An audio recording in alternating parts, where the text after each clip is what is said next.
really, you know, all photography is light going through this hole for a certain amount of time and landing on this back, you know, on this plane. Like, that's photography right there.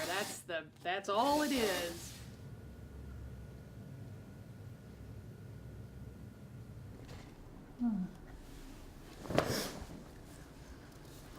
Whew.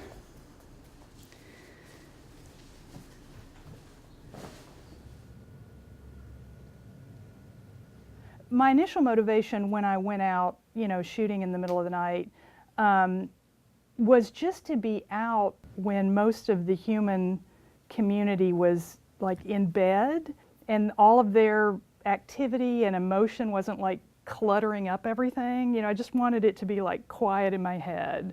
And to do that, I would just stay up all night and be out in the world doing that. It'll take me all night to do 3 pictures. And I don't mean 3 scenes where I've got 6 or 7 of a scene. I mean 3 pieces of film. It's just the most primitive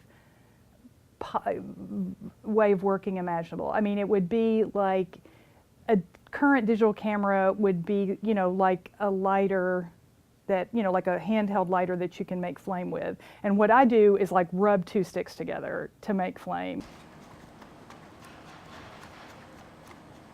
Yeah, yeah. This sort of fascination with decay and with things that have outlived their usefulness in a typical way, you know, whether it's a banana that's now, the skin is completely mottled and black, or, you know, if it's something that the ants have found it, or something like, you know, it's still something that, you know, that regular, normal human society would just not have time for, essentially. So many of them are actually full of midtones that can really skew slightly cool or slightly warm, and suddenly, you know, it'll change the whole mood of an image.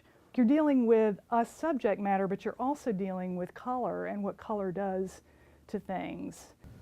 So the reason I went to Scotland was that I wanted to go shoot the standing stones of Callanish, which are sort of like the poor person's Stonehenge.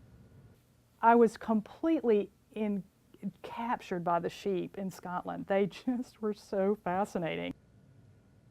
I actually saw that sheep not go with the rest of the flock across that paddock, and I knew, you know, it either wasn't feeling well or it was a little bit lame. I mean, something. It's not a happy story why it was there all by itself in the middle of the night. It kind of was a little bit of a technical exploration, like I know this sheep's not going anywhere and I can barely see it, but I wonder what the moon would do with it over the course of, you know, 40 minutes.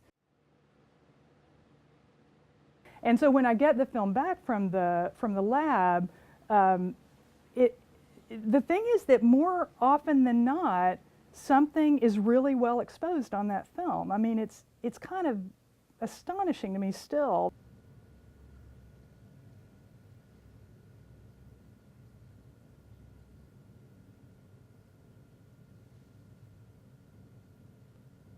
You know, the world at night can be, you know, can be yours. You just have to take it.